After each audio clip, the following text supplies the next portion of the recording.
the understanding again of the unseen nations. Their life is 1,000, 2,000, 3,000 years. If you should harm them, their fight with you could be hundreds of generations, because we live 60 years, 70, 80 years. 10 generations is not even 800 years. So you can see how that one is still alive and he's still angry.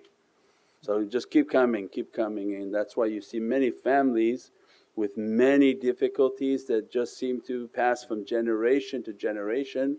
But for that unseen world, that was not even a lifetime for them.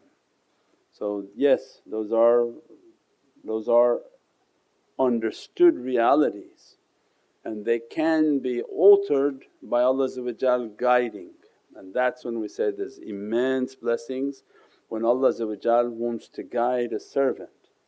If He wants to guide the servant and break the difficulty of that inheritance, He guides them to the hands of awliyaullah, and by means of that guidance then they can intercede to block that damage and that difficulty. And that's a najat from Allah to that child and to all the descendants. When Allah guides that child, if they had generational difficulties coming to them, just imagine then the haqqaiq and the rahmah of Allah. Because as soon as He guides the child, they immediately intercede with this love and this ishq of Sayyidina Muhammad. And it's all Qur'an, because Allah says, I would never punish them while you are amongst them and they're asking for forgiveness. So when you are with a Muhammadiyun, you are in the light of Sayyidina Muhammad's presence. Means then when they took the hand of the shaykh, the Muhammadan dress is now around that servant. As a result, they're teaching them, make tawbah and istighfar, make lots of salawats, so that this ayatul kareem begin to dress and intercede for you. So you see how the teaching always goes back to Allah. It's Allah. Through the guidance, Allah wants a system in which to bring them back. Now the Qur'an will intercede for you because you're with the Muhammadiyun and you're making your istighfar. Now the Qur'an is activated upon you and it begin to intercede from ayatul kareem that your punishment stops. As a result of your punishment stopping, what happens? All your hasanat begins to dress your father, right? Because the amal of a child is brought up by the angels and the angels say, who's his Abu? Who's his father? So that the dress of his actions now dresses his father and relieves him from any difficulty within the grave or any accounts that he's having within the heavens, inshaAllah.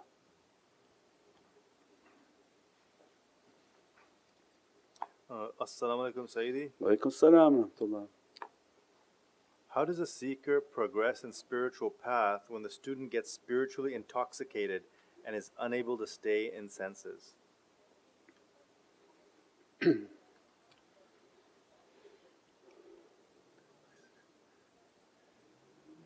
If you follow their disciplines with the madad and the support, because remember there's always a level of disclaimer, because we're asking general questions and everything's not a general understanding.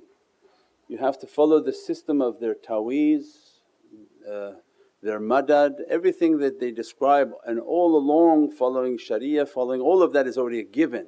You follow Allah's commands and on top of it you're following the guidance of the shaykhs, you wash, you have your taweez, you learn how to do your madad.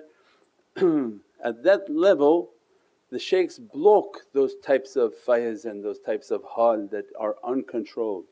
Naqshbandiyatul Aliyah, that if you're under another tariqah and you're experiencing all sorts of things, as soon as you take bay'ah with us, Mawlana Shaykh Abdul Faiz al-Daghestani will cut all your connections.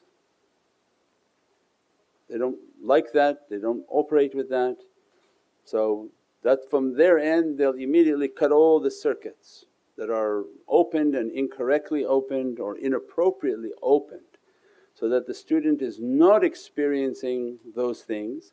But why we mention the ta'weezes, the zikrs, the washings, the madad is that they're not under the influence of again jinn, which could be giving them the false illusions, false hallucinations, false feelings of achievement. And usually you see those people who their amal is very bad and they complain, they talk about having lots of experiences. That's all from the jinn, because the jinn are not doing a security check on you and they just let you to see and experience anything you want to misguide you. The shaykhs, they have to follow through the command of Sayyidina Muhammad that all your amal has to be check, like a government screening. If you try to get a job at the government, they're going to come and do 7 years of background checks with you. You think the agencies hire you and say, come here's your security card and go now through our offices, do what you want. There's 7 years, they go through all your relatives and ask every question of where you worked, what you did, what you earned. Allah is much more thorough than that. So it means they have to have a complete check, background, everything for Prophet to sign off. But the jinn are not doing that. They can give anybody a hal, anything an experience. We said that the most possessed part of a human body is their head. So anyone whom is thinking they hear something but they don't have those types of trainings that they've described, that they're seeing something, that they're understanding something, then there's a likelihood that there's a jinn interference in them to make them feel that they've achieved something. Because the achievement we just described is immense fire, immense difficulty, immense testings, security checks on your character, so that the character is good, and as a result then the heart begins to open. But shaitan is standing right on the side saying, I'll open it for free, don't worry. But what he'll open is the hallucination with their head. He has no access into the heart and eternity. So then they'll accept the hallucination of the head until they reach to the punishment of the grave. Where Allah says, you had opened your head, you allowed the shaitans to play with you and give you your hallucinations, and now the difficulty you face from that reality. But those whom Allah opened their hearts means their security checks were done, and as a result the grave becomes the conclusion of their khalwa and their achievement, when Allah at that time grants them to complete their ahad. I'm going to for this day complete my covenant upon you and finish the dress that I had promised you. That you weren't allowed to open on earth, I'll open in your qabr. So this has nothing to do with punishment anymore, this is a servant whom Allah has already authorized, then He completes His ni'mat upon them in the grave. So these are very complicated issues because many people may be listening and watching. So that's why it always goes to the foundation. The foundation is that you're connecting, you're wearing your ta'weez and you're doing your muraqabah. In your muraqabah you have to have a very strong connection with the shaykhs, and you don't look for any other connection, just the shaykhs, so that they can connect you to that source of power. And we talked earlier today that this whole understanding of the jinn world was based on humans not knowing their real strength. But shaitan knows how strong humans are. So they become powerful by your worshipping. So when the jinns wanted to become more powerful, they got the humans to worship them. As a result of your unknown power, you would put it onto them and they became more powerful. So if their power was this big, when you worship them they became this big and you shrunk in your reality. So it means that many realities of what they're trying to do and impose upon human beings.